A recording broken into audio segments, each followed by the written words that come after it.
Hello everyone, welcome to Golden Girl Ministries. I'm your girl, God's Golden Girl, with another Ministry Monday video. So today's topic, today's whatever, is basically, as Christians, we feel like when people come to us with an issue, or when you feel an issue, or if there's an issue, then your job is to give a pick-me-up. Like, you need to cushion it right away. It need to change from this into this real quick. You know what I mean? And what I'm here to tell y'all today is it is okay to feel what you're feeling. It is okay. It is okay to feel what you're feeling. That's the thing. We're not just spirit. We're also flesh. And flesh does what flesh does. Flesh feels. And even sometimes, but that's not where the conversation is going, but even sometimes your spirit can feel things that will lead you to move in alignment with what God is doing. Because remember that God does speak to us through feelings. Cue How God Communicates with Us video, or whatever that title was. But the bottom line is, it is okay to feel what you're feeling. You've fallen. You have been in a cycle. You've been poek. You feel poek. It is okay to feel that way. It is okay. It is okay to not be okay. Cue Chandler Moore's song. It is okay. It is okay. It is okay. It is okay. It is okay. I'm going to keep saying it until it kind of process. It is okay. It's okay. It's okay. It's okay. No, there's not a but coming. There's not a but coming. It's okay. It is okay. It is okay. And the question that really came into my mind was when, Lazarus died and Jesus rolled in like, yo, Jesus is God. God knows all things.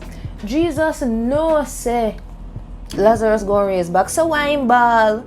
Why did he cry? Why did he weep? He didn't just cry, forgive me, I lied. He wept. The Jamaican version said Jesus put on one piece of ball in. Why? Because he felt what he was feeling. He was fully God and fully man, which means he was fully flesh, and he felt in friend dead, he felt it. He mourned, yet his spirit knew that, this is not the end of his story. He's gonna raise again. But his flesh felt what it was feeling. But his flesh feeling what it was feeling did not allow the spirit to not execute what the spirit was supposed to do. So he did not wallow. You know what I mean? And time through and through in the Bible, we see where people feel things. You know what I mean? And the awesome thing, and this is where you become encouraged now. Encouraged not from, and being encouraged does not mean you walk away feeling better. It means you walk away knowing that God has got this. I don't feel it, but God has got this. I feel like crap, but God has got this. I don't want to do this, but I'm gonna do this, because if I don't, then I'm gonna stay here when I want to get to the place that God has got it in. You know what I mean? And we look at Hannah again. We look at Hannah. And with Hannah, like literally, God positioned her in the place that he needed her so that he could use that place of affliction. So, and it was literally God who dried up Hannah's wombs, It wombs did dry up. And God dried it up. God dried it up because he knew that, all right, what he wanted to bring forth from this womb is a Samuel.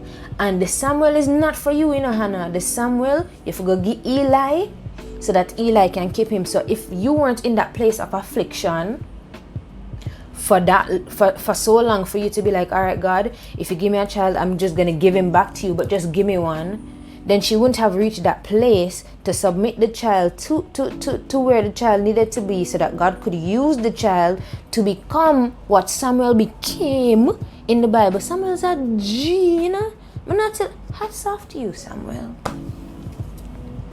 So God literally uses these places of affliction. Look at Job, brother.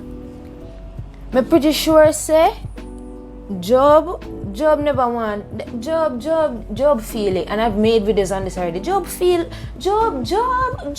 only thing left for Job do, I fi do what I have to do, and cuss God and tell. Only thing Job left for do. So only thing did left for Job do.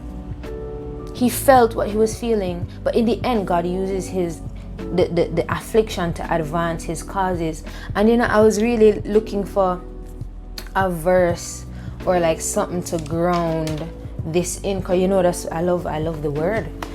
And what God literally brought to me before I pressed record was Psalm 66, and it basically starts off by saying, sing to the Lord all the earth, sing of His glorious name, tell the world how wonderful He is. It goes down now to the juicy parts. So that's how it starts now. It goes down to the juicy parts, and it said, listen,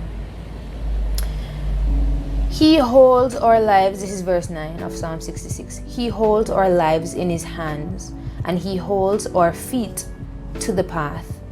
You have purified us with fire, O Lord, like silver in a something there.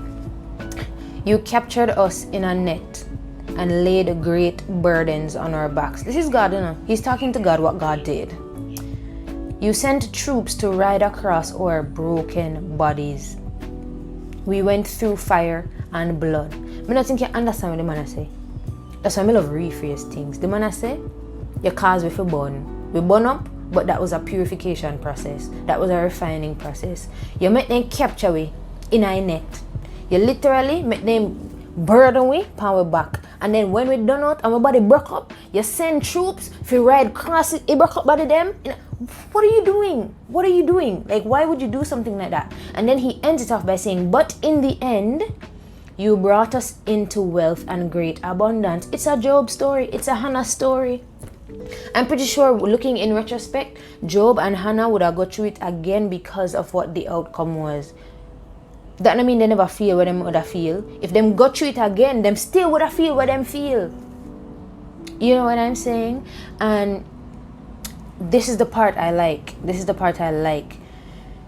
It goes on to say, so because of all of that, now I have come to your temple with burnt offerings to pay my vows. For when I was in trouble, I promised you many offerings, and I saw it stay, God, if you're this, if you're that, which is basically Hannah's situation. She's like, God, like, if you give me a child, I'll give him back to you. Just give me him. So she had to therefore fulfill her end of the bargain. We can't be in trouble saying, God, if you do that, I'll serve you. If you do this, I'll God, please, I'm not going to let the assignments catch up on me again. If you make this teacher just postpone this assignment, then I'm not going to make it.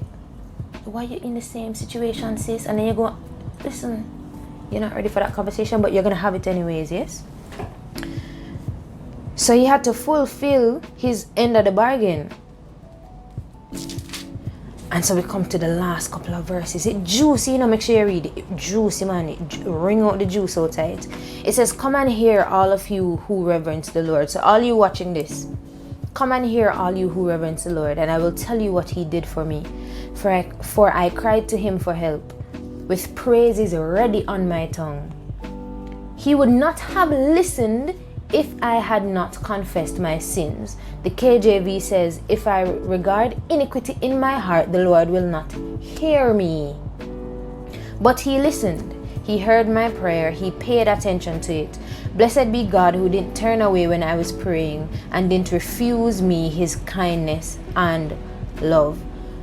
The last thing I'll say, because I never intend for this video to be this long, but the last thing I'll say is I've learned that every question I'm going to ask God, to ask myself first. And it's not because I'm higher than God, but it is because we fail to think that the problem lies within us. We think that because God is sovereign, it's all his fault. And so when I find myself wanting to ask God, are you hearing me? I have to say, all right, Tori, are you hearing God? God, are you listening to me? All right, Tori, what's the last thing God said? Like, are you listening? God, are you with me right now? Like, are you where I am? God is like, are you where I am? Are you where I am? Like, any question. God, do you see me right now? Like, Tori, Corey, where am I? Do you see me? Do you know where I am? Do you? Because I'm not hiding. He couldn't hide even if he wanted to. God is so big. God is literally impossible to miss. So if you're there and you're constantly going back to God, God, please, this situation, God, please, and you find yourself ending back up in the situation, the same situation over and over and over and over and over, are you listening and applying what God said? Is it that you know what to do and you're not doing it? If you expect God to take you away from the test and upgrade it to another level, He will not. You have to pass the test. You have to go through it. If it is a thing where, and I find this with a lot of young people. I'm a young people. I talk about myself as well. You expect God to just, because you recognize that it's an issue now, God should just take it away and you don't have to deal with it. No, you have to be the bad guy sometimes. You have to be like, all right, friends, so I'm no longer coming to this place with you. All right, so I'm no longer gonna spend this time with you because this not safe and this could lead somewhere where I don't want it to go. I'm no longer gonna whatever. You can't just expect say God just boops and everything just boops when boops. No, you have to be an active participant in your breakthrough, an active participant in your deliverance, an active participant in your future, an active participant in your destiny. At the end of the day, their destinies attached to your obedience. There are futures attached to your decisions, yours included. So feel what you're feeling, but do what you have to do. Feel what you're feeling, do what you have to do. Those are my 2 cents. Always remember, take everything I say with a grain of salt and take it back to God yourself. That is the point of this channel, so that you will go back to God with the things. Not for you to always be looking for a third person. The veil has been broken. There's no need for you to listen things through a YouTube or through a priest, through a sermon. The word is there. Test it for yourself. Learn God for yourself. All right. That's it. Feel what you're feeling, but do what you have to do. That is it for today. Ensure you like, comment, share with somebody,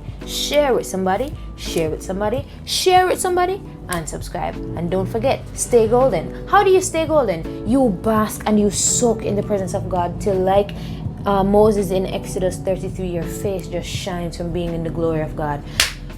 Have a great day. Stay blessed. I pray that this message will not make you depressed. That is the plan of the enemy. This message will not make you feel like, oh God, but it will be like, oh God, but I'm gonna do it anyways. I'm gonna do it anyways. That should be your posture. So we're calling that out even now. Where it's like, oh God, my shirt is draped, so I'm just gonna be over here. Your shirt is draped. Walk with your draped shirt. In Jesus' name, amen.